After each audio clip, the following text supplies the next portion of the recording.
America, here is the record of it to judge for yourself. City streets, pounded by ever-increasing traffic, are modernized, resurfaced, thousands of blocks which mean huge savings in local tax money. Vital to the communities which they serve are the thousands of miles of highways, constructed and improved by the Works program. The need for first-class highways grows constantly as the automobile and the motor truck become increasingly important in both city and rural commerce.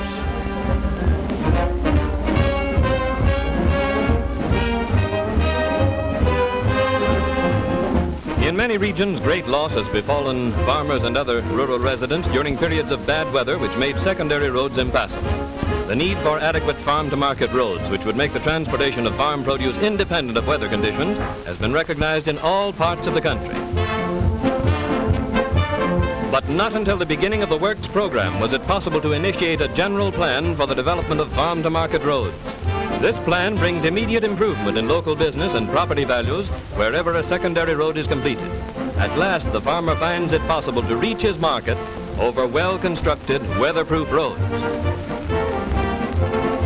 In all these construction projects, local labor is employed, and wherever possible, the raw materials are obtained from quarries in the immediate vicinity. How big is the WPA road program? In its first 18 months of operation, the mileage end to end would have stretched 5 times around the earth. In many parts of the country are regions which depend largely upon the tourist's trade as a local industry. Areas of great scenic beauty have been made available to thousands of visitors through the development of systems of roads in national and state parks and at other centers of attraction for tourists. Many of these vacation spots were completely inaccessible before the assistance of the Works program made road construction possible.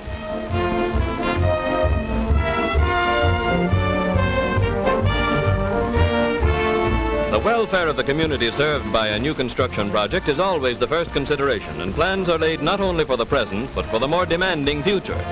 In the field of public health, many important and permanent improvements have been undertaken. The water resources of thousands of cities and towns have been expanded by the construction of reservoirs and water supply systems, ensuring an adequate supply of water for the community's needs for many years to come.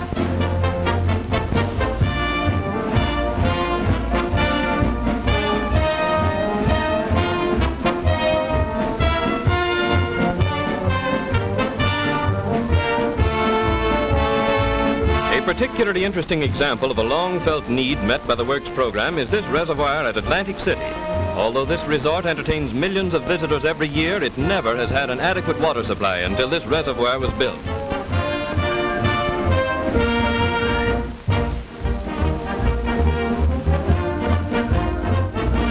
Another type of permanent construction is this community stadium, representative of a large group of projects that provide facilities for public gatherings all over America.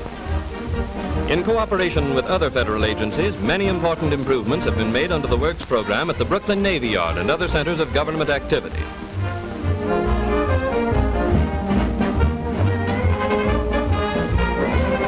As an aid to traffic, hundreds of new bridges have been completed, designed to withstand high waters and the pounding of heavy loads. Thousands of other bridges have been repaired and made safe. Many cities have been freed from the peril of disease by the provision of modern, scientifically correct sewage systems, which often replace antiquated systems entirely inadequate for the needs of the community. Developments such as these are always undertaken with the cooperation of the public health agencies serving each locality, and the projects are carried out under the supervision of competent sanitary engineers.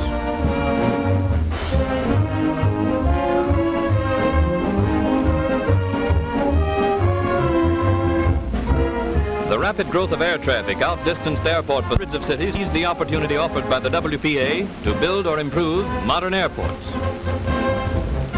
One of the busiest of all airports is at Newark. This field is the eastern terminus of all of the great transcontinental airlines, and hundreds of transport ships land and take off from its runways every day. At Newark, as at a great many other cities, the Works program has provided jobs for thousands of workers in the improvement of existing facilities and in new construction. At Cleveland, great industrial center, emergency work built an immense landing mat, the largest single piece of paving in the world. At Detroit, both construction and improvements were completed. Second largest of American cities and first in transportation is Chicago, where an extensive program of airport improvements have given the city adequate air terminal facilities.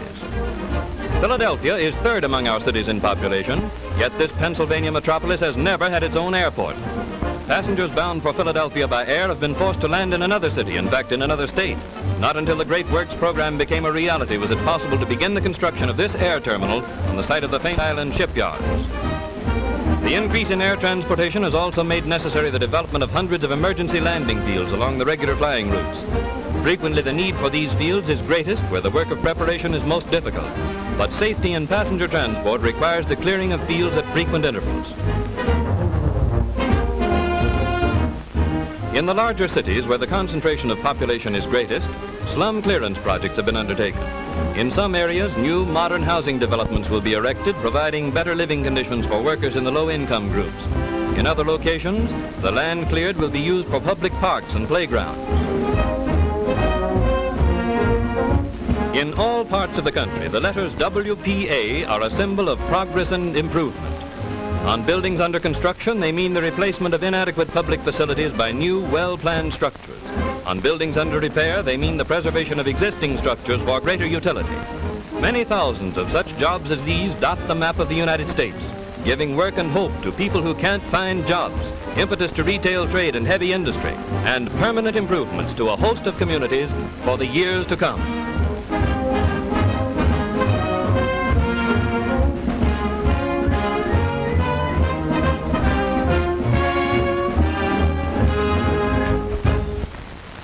Not only was it necessary to find employment for workers accustomed to manual labor, but also there was need to employ others whose training and experience fitted them for professional and other skilled work. For these so-called white-collar workers, each community had to plan jobs which would utilize and preserve their skill and training. And above all, the work must be useful, a real contribution to the welfare of the community.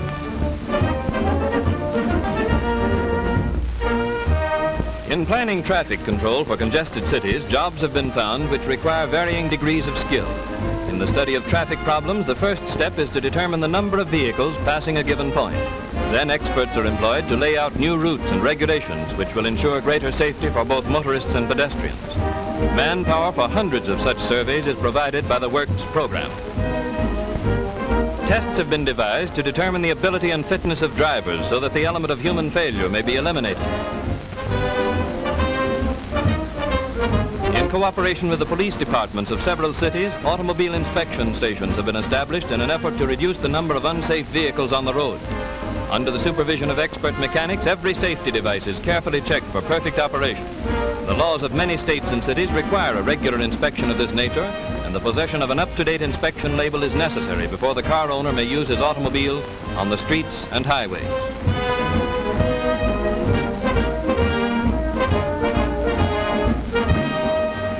Another example of useful employment is found in the sewing rooms operated by the Works program in practically every city in the country.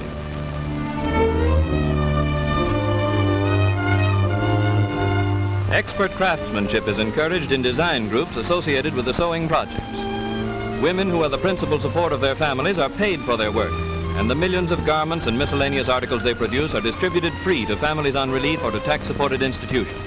For some of the women who work in these sewing rooms, the training and practical experience they receive will not only make them better housewives, but it may also open up avenues to a permanent source of income.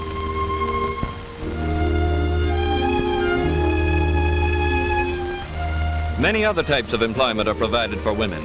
In a number of weaving projects, instruction is given in an interesting and useful craft. Part-time employment is provided in many kitchens where clean, wholesome school lunches are prepared for undernourished children of needy families.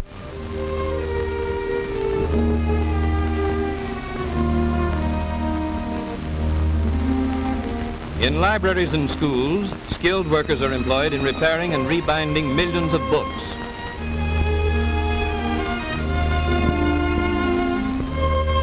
In many places where books were hard to find, over 2,000 traveling libraries now supply the demand for knowledge and entertainment and general health supervision.